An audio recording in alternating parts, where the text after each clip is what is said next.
everyone, welcome back. Today I've got a returning guest to the Eczema and Psoriasis Awareness Week. You might remember that Dr. Stephanie Davis joined us last year to talk about the autoimmune connection to eczema, and this time we're going to be talking about something a little bit different.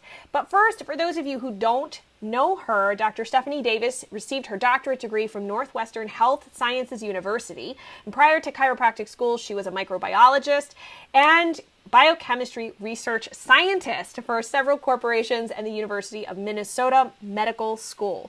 She has extensive postgraduate training in functional medicine through the Institute for Functional Medicine, the Kalish Mentorship Program, the Hashimoto's Institute, and Ben Lynch's Seeking Health Educational Institute, in constant search for more tools to help patients achieve their health goals. She experienced eczema herself, which is one thing that we've really bonded over this past few years that we've known each other. She's also had hormone imbalance issues, hypothyroidism, and infertility that drove her to really feel compassion and a sense of purpose in helping people dig through all of the confusing root causes that they have and the symptoms and figure out what would help them move forward with their health.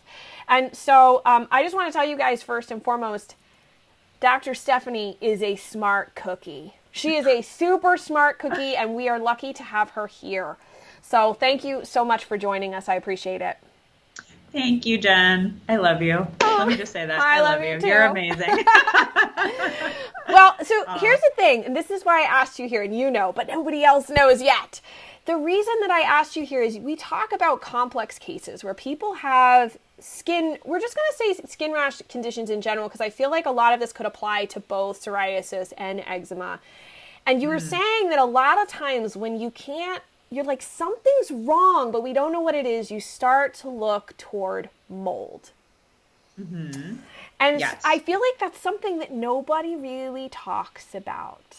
Yeah. So, and deeper. It's like, yes. I always say it's like the root cause of the root cause, right? Mm-hmm. Because we're taught to look for root causes. And, you know, like if you follow, like, for instance, the IFM's kind of version of functional medicine, they have the matrix, and it points you to all these different areas and these different buckets. But it's usually, and that's a good place to start. You're looking at hormones, you're looking at the gut. But sometimes when you're working on those and that's not getting better, or it's only getting a little bit better, you kind of have to dig deeper.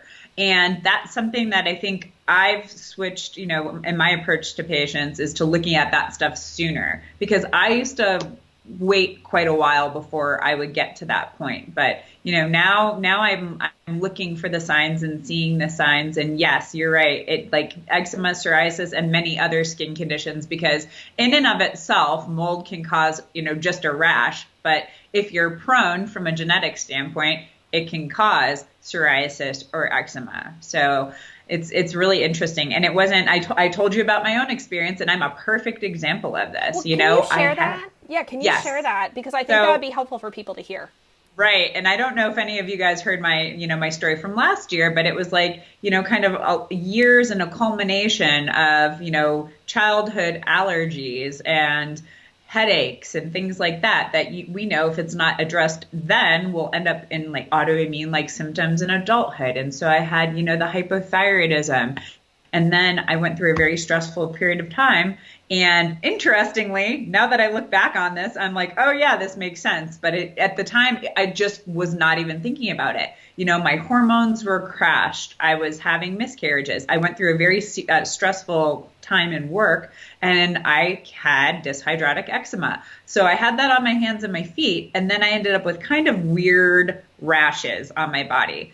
And I just attributed everything to that because that made sense.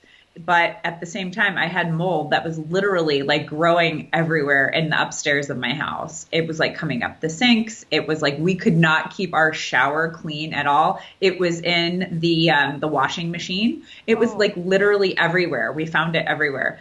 And I don't know why. You know, I had always suspected, I probably had some mycotoxin exposure, but it didn't really dawn on me until, you know, we moved out of that place, I started feeling, better, and I had treated myself. So I figured, I was fine. And then lo and behold, we moved to Colorado last October. Again, a super stressful period, moved into a place that did have some mold, and that home that we moved into hadn't been cleaned in 4 months. And we were told it was going to be cleaned. So there was probably tons of stuff in the dust. I mean, to tell you how dirty it was, I wouldn't put my daughter, who was crawling at the time, on the floor because it was that dirty. I didn't want her crawling through the dirt and the debris.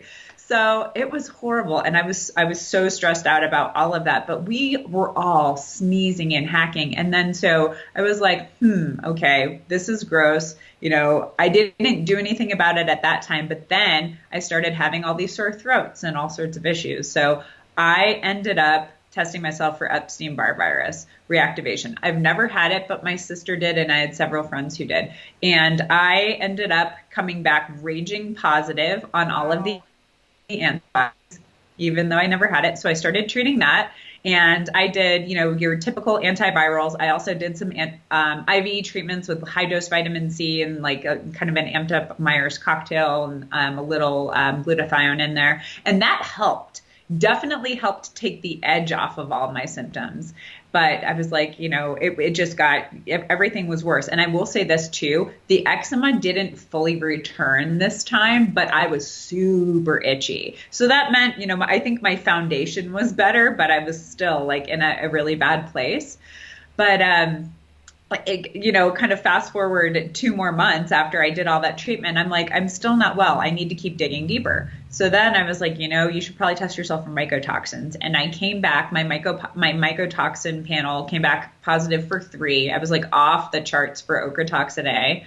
And then 2 others were, really, they were not nearly as elevated, but they were still very positive. So I was like, great. So between this exposure and that exposure is probably what the culmination of what it was. And I will say that I have had this home tested, and this home is not nearly as bad as, the previous place.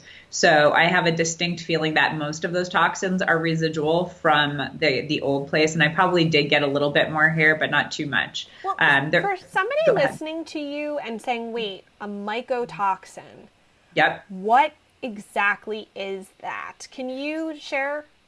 So mycotoxins are the toxins that the molds or fungal species put out. That's, simply put, and they can cause a myriad of different symptoms.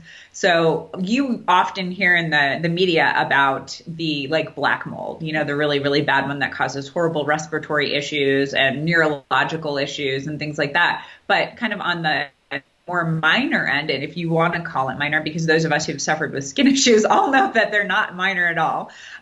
You can have, especially what's associated with mold and mycotoxin exposure is dyshydrotic eczema, which I found a couple of research studies there, and the nummular eczema as well, which is interesting and the one thing that I found super interesting about that was the fact that it kind of looks like ringworm, which is caused by a fungus. So, it all kind of, ties together. Interesting. So, yeah. So I was reading all these things and I'm like, aha. And I'm like, oh, wow. Kind of wish that I had thought about this, or it was one of those things. I feel like, especially us as practitioners, we kind of think it won't happen to us. Right.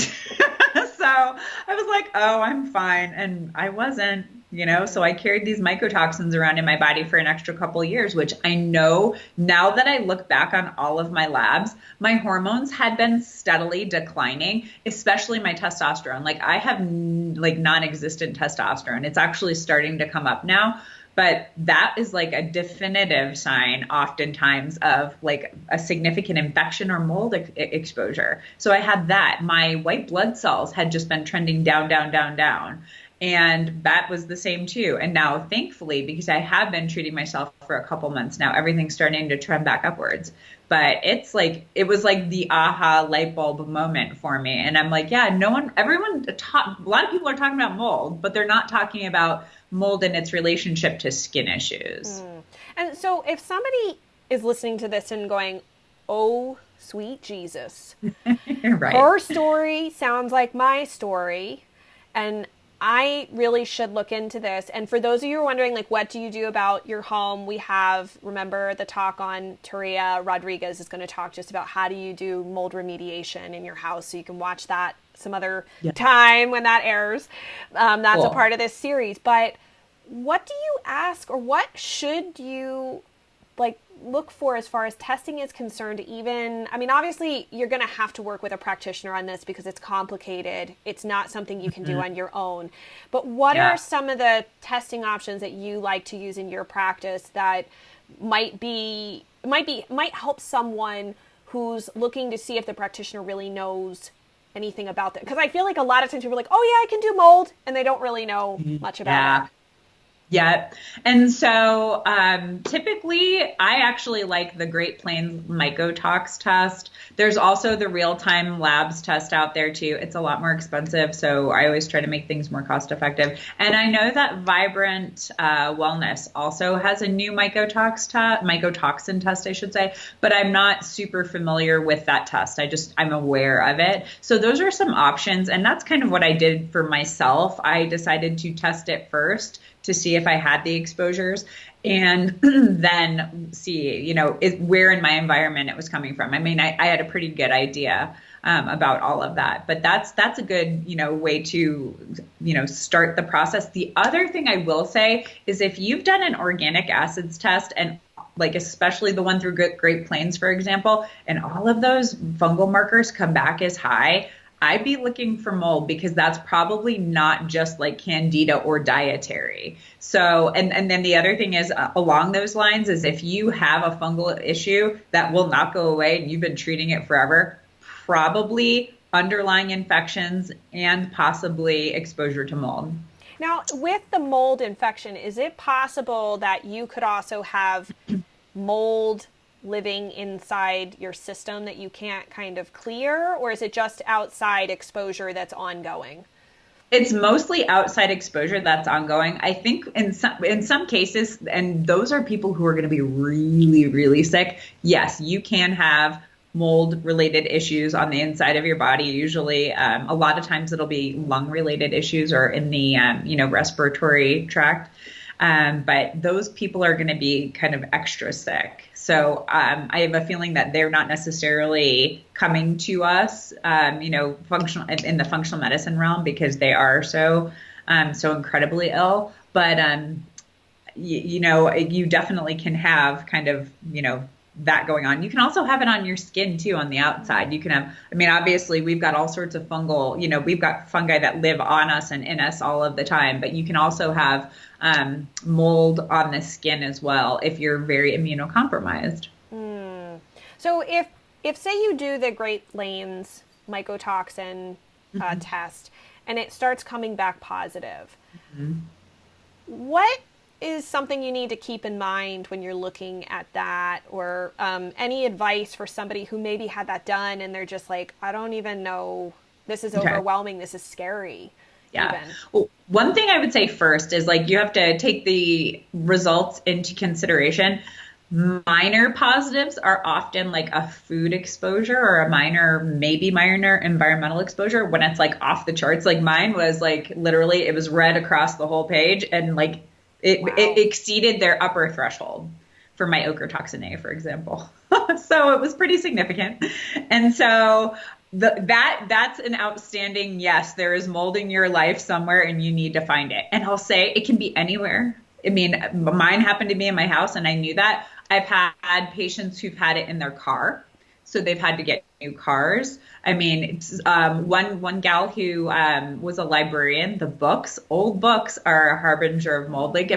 Mold is ubiquitous in our environment. It's just a matter of, if it's concentrated in a certain place and you're susceptible, you need to deal with it. So when you get those positives, the first thing I always tell people is, you have to find the environmental source and start to address that. But then from a lifestyle standpoint, there are things you can do too. There are several mold diets out there, and typically they can be difficult to follow. And depending upon how ill you feel, there are varying degrees to which you have to be really, adamant about following it. So I often tell people, avoid fermented foods for a little while, because they often, if you're a person who eats fermented foods and it triggers skin reactions, there's something going on. You should probably avoid that. It's probably some kind of alteration in your microbiome, and that could be a fungal component. So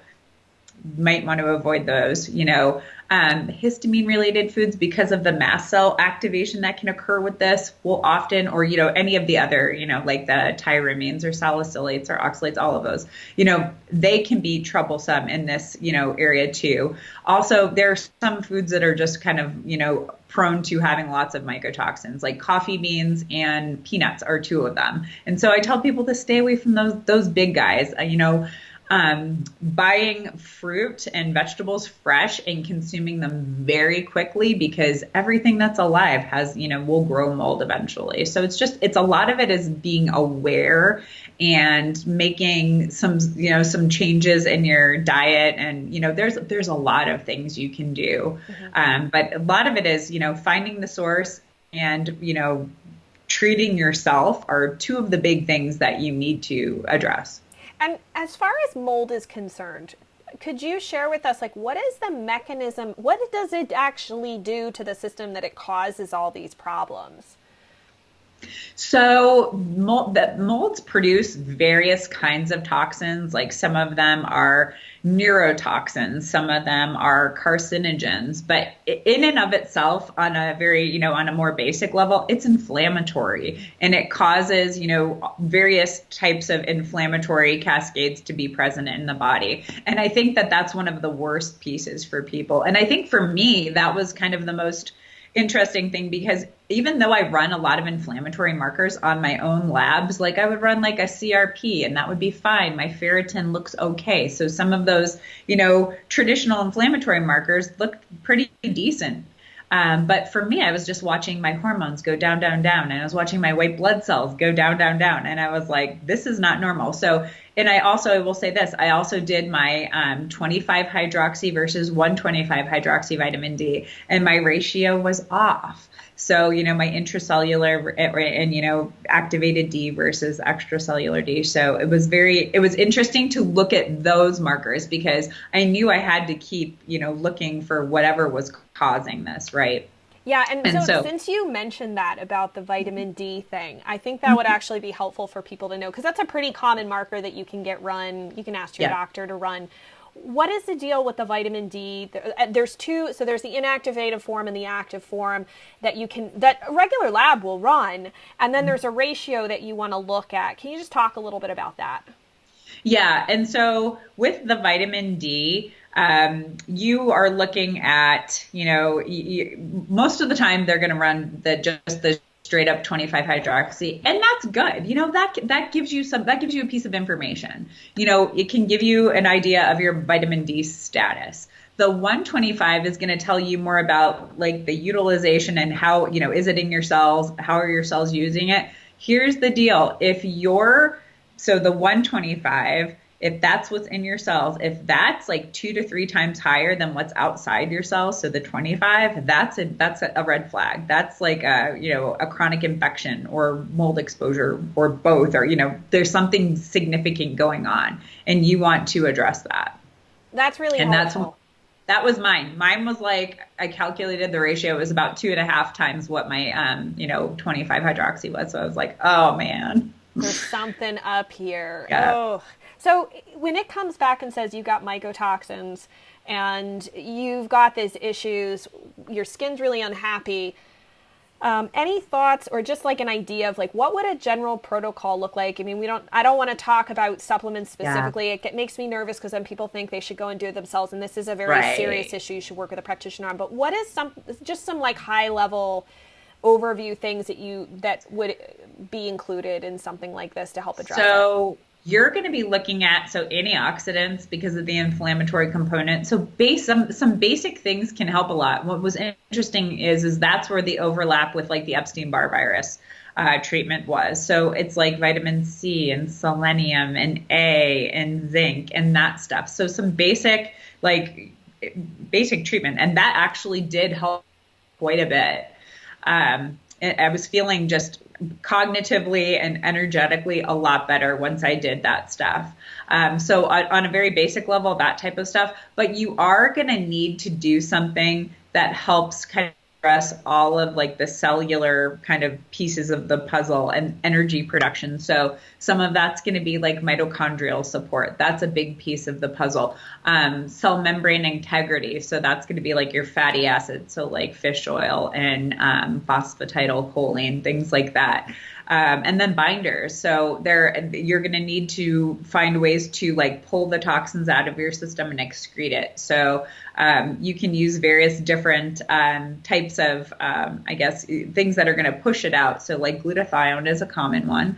And that's why we tell people when you're in a toxic situation, you don't want to take the glutathione alone without the binders, because then you can be recirculating toxins. And so that's kind of like a general overview of what a lot of the components of a treatment plan would look like. And what would be a timeline? Like, is this something, because I always think, let's be realistic. And I worry somebody's going to go, oh, I'll be better in 3 weeks. I'll be better in a month. What does a timeline look like? Yeah. So mold is a long-term commitment. It's like most other toxins. You kind of have to do it on a low and slow type of basis. And I would say for me, I kind of threw the kitchen sink at myself, and and this has been going on where I've been treating the mold since April. So, and I still have a lot of work to do. I will say with like a lot of my clients, the ones who've had very significant mold exposures, we have been we could work up to 1 to 2 years on that piece of the puzzle. Wow. Alone, just getting, and those are some of the more significant ones. But I always tell people, if there's been a decent mold exposure, you're looking at basically a minimum of a year of trying to work everything out. Some people, I would say, there are some very lucky few that it happens faster, but most of us are looking at a window of, I'd say, somewhere in the ballpark of 12 to 24 months, depending upon, what is going on in your case. And as you start working on it, are you going to see immediate improvements to your skin, or does it take time for the skin issue or part of it? It takes time for things to calm down, for sure. Typically, when people have even just the rashes, not even the eczema or psoriasis, it takes months for that to completely clear up. It can, you can definitely see changes once you start the treatment process. And I will also say this, and sometimes people get frustrated. Sometimes when you start the treatment process, because you're liberating toxins into your system and you're mobilizing them, it can cause it to flare a little bit before it gets better. And that's just part of the process. And I always tell people it's like riding the wave. You got to get to the top to come back down, And I think that's important because, right, if you don't manage the expectations, it can be so aggravating and frustrating. And I think, too, you and I, because we've been through this, it's easy to throw in the towel when things get worse, or you're like, I've done this for 2 or 3 months and I don't see an improvement. Forget it. And for some people, even just one little reaction to one little thing, and that's enough for them to just throw in the towel. So we just want to honestly encourage you guys who are watching, if you've been dealing with your skin issues for a long time, we both feel you. Yeah, for sure. Yeah. And know that you just got to hang in there and looking for the root causes. This might be a big piece to it. But you have to look for what's underlying it. So, Steph, thank you so much, number one. Second of all, I just want to make sure everybody knows that they can find you at drstephaniedavis.com. And you've got a really great free download for everybody. It's called Eczema and Autoimmune Triggers, 7 Sneaky Sources That Make Your Flare Worse. And we'll put a link to all of that underneath this video so people can go check that out and get in touch with you. Any final thoughts you'd like to share? I just tell people to, if you've been in the struggle for a while, just keep going, because obviously for me, this has been like a 5-year process. And it's kind of funny because I had thought I was, doing really well until I had another kind of big trigger. And that's something that I think people think once you're well, you're completely well, you're good to go. It's not. You have it's when triggers. I mean, those of us who are prone from a genetic standpoint, especially when those triggers come out, you have to manage them. And that was something that I don't know, I was blissfully unaware of for a little while, I guess. And in my own instance. And I feel like that's kind of like sometimes we're like, as practitioners, we're like the racehorse that has the blinders on. That's the way I was like, it's not happening to me, and that, I think that's just a bias, it's one of those cognitive biases we have. So it's funny. And you just you have to keep going and, finding your root causes, and you will find them. And, like I said, thankfully this past time, more recently, I didn't get like a massive eczema flare. But what's really interesting, I will tell people, is what's super interesting is that when I moved out of my old place and then into the place we moved into right before we moved back to Colorado, out of the environment is when my dyshydrotic eczema cleared up largely. Wow. So I was actively treating myself at that point. Like I was treating my gut, addressing hormones, a lot of nutrient type of stuff. But it was like we moved into a new place and it was gone. So interesting. Yeah. Yeah, it really is. I hope no one's going, oh my goodness, I'm going to have to move now. I know. But I think this is a good point for them to take a look at this, because dyshydrotic eczema is like hell to live with. It's awful. And especially with the feet, it can be difficult for people to walk. For me, like even just turning a handle or a doorknob or washing my hands because you touch everything was so painful.